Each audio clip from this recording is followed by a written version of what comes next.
Hello बच्चों, मैं विनय सिंह। आपका स्वागत है आपका अपना यूट्यूब चैनल मैथमेटिक्स मैथ में। आज हम बात करेंगे मैट्रिक्स में टाइप्स ऑफ मैट्रिक्स की।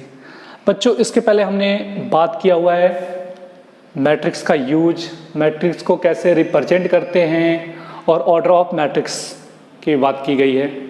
अब बात करते हैं किसकी बच्चों? टाइप्स ऑफ मैट्रिक्स की। तो आइए देखते हैं टाइप ऑफ मैट्रिक्स में सबसे पहला जो है मैट्रिक्स वो लेते हैं रो मैट्रिक्स। क्या है बच्चों? Row matrix. A matrix is called row matrix if it has only one row. कितने रो होने चाहिए बच्चों? ओनली वन, यानी ऐसा मैट्रिक्स जिसमें केवल क्या होना चाहिए? केवल एक रो होना चाहिए। देखिए इसको अच्छे से देखते हैं। 1 2 3, मान लीजिए ये मैट्रिक्स है। एक और मान लेते हैं 1 2 3 4। अब देखिए इसके ऑर्डर की बात करें। किसकी बात करें बच्चों? इसकी ऑर्डर की बात करें तो इसका जो ऑर्डर होगा वो क्या होगा? रो कितना है? 1। नंबर ऑफ कॉलम कितने हैं? 1 2 3, यानी कितने हैं? 1 इंटू 3। इसके ऑर्डर की बात करें तो क्या हो जाएगा? 1 इंटू 4, यानी रो कितने हैं? 1 और कॉलम कितना है? 4। अब देखिए इन दोनों को क्या बोलेंगे? रो मैट्रिक्स बोलेंगे, क्योंकि यहाँ पे जो नंबर ऑफ रो है वो कितना है? 1 है। यानी ये बात बच्चों बिल्कुल क्लियर होना चाहिए कि रो मैट्रिक्स उस मैट्रिक्स को बोलेंगे जिसमें रो केवल एक हो। कॉलम कितने भी हो सकते हैं, 1 भी हो सकता है, 2 भी हो सकता है, 3 भी हो सकता है, लेकिन रो 1 ही होना चाहिए। रो तो क्या होना चाहिए? 1। कॉलम कितना भी हो सकता है। ठीक है। अब देखिए दूसरा कॉलम मैट्रिक्स। देखिए बच्चों क्या है? Column matrix. अभी हमने रो मैट्रिक्स समझा, तो इसी के नाम से ये भी आइडिया लगा सकते हैं कॉलम मैट्रिक्स, यानी केवल कितना कॉलम होना चाहिए? केवल एक होना चाहिए, यानी ओनली 1 कॉलम। ठीक है। इसको भी एग्जांपल से देख लेते हैं। ए देखिए 1 4 6। इसकी ऑर्डर की बात करें तो सबसे पहले क्या लिखते हैं? रो। क्या लिखते हैं बच्चों?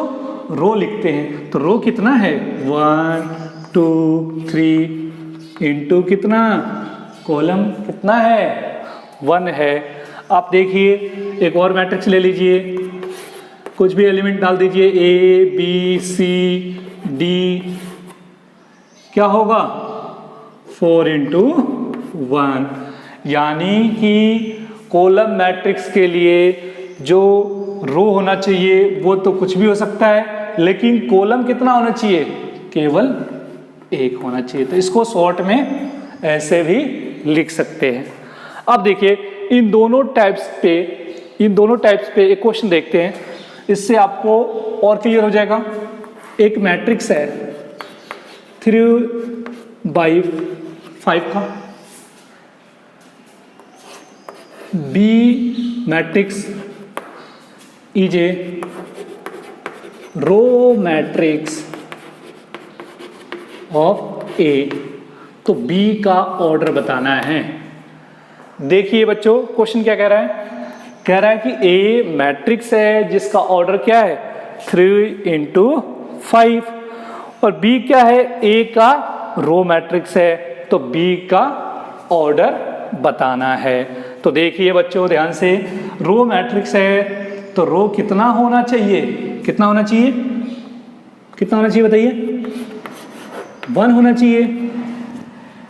रो मैट्रिक्स में तो रो 1 होता है, कॉलम कितने भी हो सकता है। तो बी जो मैट्रिक्स है बच्चों किस पे डिपेंड है? ए पे। और ए का कॉलम कितना है? 5। तो इसका भी कॉलम कितना होगा 5, यानी जो ऑर्डर आया है वो कितना आया है 1/5। अब देखिए थर्ड नंबर देखते हैं, जीरो मैट्रिक्स। कौन सा मैट्रिक्स बच्चों? Zero matrix. अब देखिए ऐसा मैट्रिक्स जिसके सारे एलिमेंट, ऑल एलिमेंट क्या होना चाहिए? जीरो होना चाहिए। ऑल एलिमेंट्स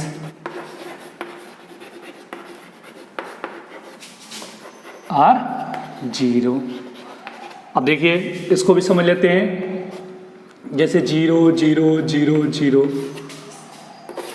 यहां पे ले लेते हैं 0, कुछ भी ले सकते हैं, अभी ले लेते हैं समझने के लिए।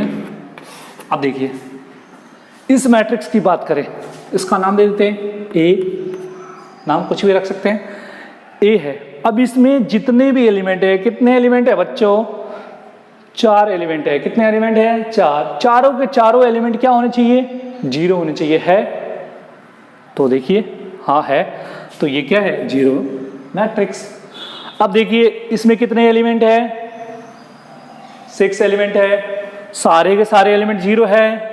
तो देखिए सिर्फ एक जो ये एलिमेंट है वो जीरो नहीं है, तो ये इसको क्या कहेंगे? जीरो मैट्रिक्स नहीं है। जीरो मैट्रिक्स के लिए भी ये भी क्या होना चाहिए था? जीरो होना चाहिए था। अगर सारे के सारे जीरो होंगे तभी जीरो मैट्रिक्स कहेंगे। ये आपको बिल्कुल क्लियर होना चाहिए। अब बात करते हैं स्क्वायर मैट्रिक्स की। तो देखो स्क्वायर मैट्रिक्स क्या होता है? अगर नंबर ऑफ रो, क्या बच्चों? नंबर ऑफ रोज इक्वल हो किसके? नंबर ऑफ कॉलम के। यानी जितनी रो है उतना कॉलम है, दोनों क्या है? सेम है। तो वैसे मैट्रिक्स को क्या बोलेंगे? Square matrix. यानी जितना रो है उतना ही क्या होना चाहिए? कॉलम होना चाहिए। ठीक है, देखिए जैसे ए मैट्रिक्स है, ए बी सी डी जो एलिमेंट है, एलिमेंट तो कोई सा भी हो, ऑर्डर हमें चेक करना है कि रो कितने है इसके? 2 है। कॉलम कितना है? 2 है। दोनों सेम है? तो हाँ सेम है। तो क्या हो जाएगा बच्चों? Square matrix. देखिए एक बार दोबारा से देखिए, 1 2 3 4 5 6 7 8 9। अब देखिए इसका जो ऑर्डर है वो 3 इंटू 3 है, तो ये भी क्या है? स्क्वायर मैट्रिक्स है। यानी ये बात क्लियर है। अगर हमसे कहे कोई कि एक मैट्रिक्स स्क्वायर मैट्रिक्स है, इसका जो रो है वो कितना है? 4 है, तो हमें ऑटोमेटिक समझना चाहिए कि इसका कॉलम भी कितना होगा? कितना होगा बच्चों? 4 ही होगा, क्योंकि रो और कॉलम दोनों क्या होते हैं? इक्वल होते हैं। कोई कहे स्क्वायर मैट्रिक्स का कॉलम 1 है, तो रो कितना होना चाहिए? तो रो भी तो 1 ही है। ठीक है, अब देखिए यहां पे जो 1 1 2 2, ध्यान से देखिए बच्चों, 1a 1 1 a 2 2 a 3 3, इस टाइप की जो एलिमेंट होता है इसको बोलते हैं डायगोनल एलिमेंट्स। डायगोनल एलिमेंट्स, या इसको बोलते हैं क्या? Principal diagonal element. ठीक है बच्चों, अगर a 1 1 है, 2 2 है, 3 है, 4 4 है, 5 5 है, ऐसे एलिमेंट को क्या बोलेंगे? डायगोनल एलिमेंट्स या प्रिंसिपल डायगोनल एलिमेंट्स। अब देखिए इसी मैट्रिक्स को देखते हैं दोबारा से। देखिए ध्यान से देखिए, यहां पे जो a11 है कौन सा एलिमेंट है? कौन सा एलिमेंट है बच्चों? a है। और a22 पे कौन सा एलिमेंट है? d है। यानी ये जो एलिमेंट है इसको हम क्या बोलेंगे? डायगोनल एलिमेंट या प्रिंसिपल डायगोनल। अब देखिए यहाँ पे जो 1 1 है, 2 2 है, 3 3 है, ये सारे क्या हैं, इसको क्या बोलेंगे, 1 5 जो 9 है वो कौन सा एलिमेंट है, डायगोनल एलिमेंट। अगर ये डायगोनल एलिमेंट है तो ये सब क्या हो जाएगा, नॉन डायगोनल एलिमेंट। क्या हो जाएगा बच्चों, नॉन डायगोनल एलिमेंट, क्योंकि अभी इसका यूज होगा। तो आपको क्लियर होना चाहिए कि जो बाकी बचे एलिमेंट है वो क्या हो जाएगा, नॉन डायगोनल एलिमेंट। अब अगले टाइप्स की बात करते हैं। 5 नंबर क्या है, डायगोनल मैट्रिक्स। क्या है बच्चों, डायगोनल मैट्रिक्स। तो देखिए ध्यान से सुनिए, ऐसा स्क्वायर मैट्रिक्स, क्या है बच्चों, ऐसा स्क्वायर मैट्रिक्स जिसका नॉन डायगोनल एलिमेंट 0 होना चाहिए। देखिए नॉन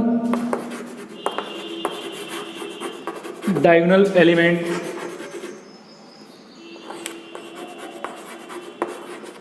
आर 0। अगर ऐसा स्क्वायर मैट्रिक्स है जिसके नॉन डायगोनल एलिमेंट्स के सारे क्या हों, 0 हों, तो ऐसे मैट्रिक्स को क्या बोलते हैं, डायगोनल मैट्रिक्स। देखिए 5 0 0 4, ठीक है। अब देखिए यहाँ पे कि जो डायगोनल एलिमेंट क्या क्या है, 5 और 4। इसके अलावा जो नॉन डायगोनल एलिमेंट है वो क्या है, 0 है। तो ये क्या हो जाएगा, डायगोनल एलिमेंट। एक और एग्जांपल देखिए, मान लीजिए मैट्रिक्स है 1 0 0 0 2 0 0 0 3। अब देखिए डायगोनल एलिमेंट को छोड़ के बाकी जो भी एलिमेंट हो वो क्या होना चाहिए, 0 होना चाहिए। तो 0 है, डायगोनल मैट्रिक्स है, ठीक है। यानी ये चीजें कंफर्म है कि डायगोनल जो एलिमेंट है वो कुछ भी हो सकता है, वो 0 भी हो सकता है, 1 भी हो सकता है, -1 भी हो सकता है, लेकिन नॉन डायगोनल जो एलिमेंट्स है वो क्या होना चाहिए, 0 ही होना चाहिए। क्या होना चाहिए बच्चों, 0 ही होना चाहिए। अब देखिए, अब बात करते हैं अगले टाइप्स की, वो है स्केलर मैट्रिक्स। कौन सा मैट्रिक्स बच्चों, स्केलर मैट्रिक्स। अब देखिए ऐसा डायगोनल मैट्रिक्स जिसके डायगोनल एलिमेंट्स क्या होने चाहिए, इक्वल होने चाहिए। डायगोनल एलिमेंट्स क्या होना चाहिए, इक्वल होना चाहिए। देखिए अगर 4 0 डायगोनल एलिमेंट्स कुछ भी हो लेकिन सेम होना चाहिए। यहाँ पे क्या है, 4 4 है, माइनस का 4 4 भी हो सकता है, 10 10 भी हो सकता है, लेकिन क्या होना चाहिए, इक्वल होना चाहिए स्केलर मैट्रिक्स के लिए। तो ये क्या है, स्केलर मैट्रिक्स है। अब बात करते हैं किसकी, आइडेंटिटी या यूनिट मैट्रिक्स की बात करते हैं बच्चों। अब देखिए ऐसा डायगोनल मैट्रिक्स, ध्यान से सुनिए, ऐसा डायगोनल मैट्रिक्स जिसके डायगोनल एलिमेंट्स केवल और केवल क्या होना चाहिए, 1 होना चाहिए। केवल और केवल क्या होना चाहिए, 1 होना चाहिए। डायगोनल एलिमेंट्स क्या होना चाहिए, 1 होना चाहिए। अब देखिए 1 0 0 1 यूनिट मैट्रिक्स है, तो हाँ है, क्योंकि एलिमेंट्स है वो क्या होना चाहिए, 1 ही होना चाहिए, ना 1 से ज्यादा ना 1 से कम। 1 0 0 0 1 0, ये भी यूनिट मैट्रिक्स है। जो यूनिट मैट्रिक्स है उसको हम I से डिनोट करते हैं। तो देखिए इसका जो ऑर्डर है वो क्या है, 2 इंटू 2 का, यानी इसको किससे डिनोट करेंगे, I2 से। अब ये बताइए कौन सा ऑर्डर है, 3 इंटू 3 है, तो इसको किससे डिनोट करेंगे, I3 से। ऐसे ही कहीं I4 लिखा है तो नंबर ऑफ रो कितने होंगे, 4, नंबर ऑफ कॉलम भी कितना होगा, 4 ही होगा। ठीक है, तो आइए देखते हैं फिर अगले टाइप्स की, ट्राइंगुलर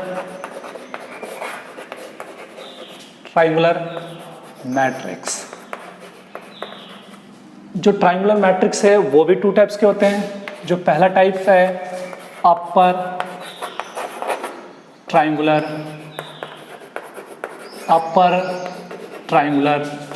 मैट्रिक्स। ठीक है, अब देखिए ऐसा स्क्वायर मैट्रिक्स जिसके डायगोनल एलिमेंट्स के नीचे के सारे एलिमेंट क्या होने चाहिए, 0 होने चाहिए। इसको बच्चों ध्यान से देखिए, क्योंकि ये नाम के उल्टा इसका काम होता है। अपर है ऐसा स्क्वायर मैट्रिक्स जिसके डायगोनल एलिमेंट्स के नीचे के जो भी एलिमेंट है सबके सब क्या होने चाहिए, 0 होने चाहिए। Below the diagonal elements are 0। ठीक है, देखिए मान लीजिए कि ये मैट्रिक्स है। ठीक है, ये कौन सा मैट्रिक्स है, ये स्क्वायर मैट्रिक्स है, और ये क्या है, डायगोनल मैट्रिक्स। इसके नीचे कितने एलिमेंट है, एक ही एलिमेंट है, 1 हो 3 हो जितने भी एलिमेंट हो सारे सारे क्या होने चाहिए, 0 होने चाहिए। 0 है तो इसको क्या बोलेंगे, अपर ट्रायंगुलर मैट्रिक्स। अब देखिए, अब आपको नाम से दूसरा नाम भी पता लग गया होगा, लोअर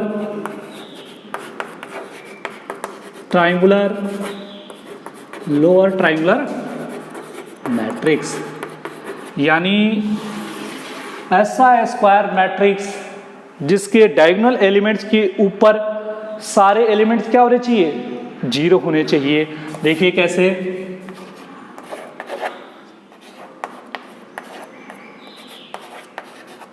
अब देखिए ये कौन सा स्क्वायर मैट्रिक्स है, ये क्या है, डायगोनल एलिमेंट है। अब इसके ऊपर जितने भी एलिमेंट है वो क्या होने चाहिए, 0 होने चाहिए। ठीक है बच्चों, ये क्लियर हुआ टाइप्स ऑफ मैट्रिक्स। अब बात करते हैं कि 2 मैट्रिक्स कब इक्वल होंगे। अब बात करेंगे इक्वलिटी ऑफ मैट्रिक्स की।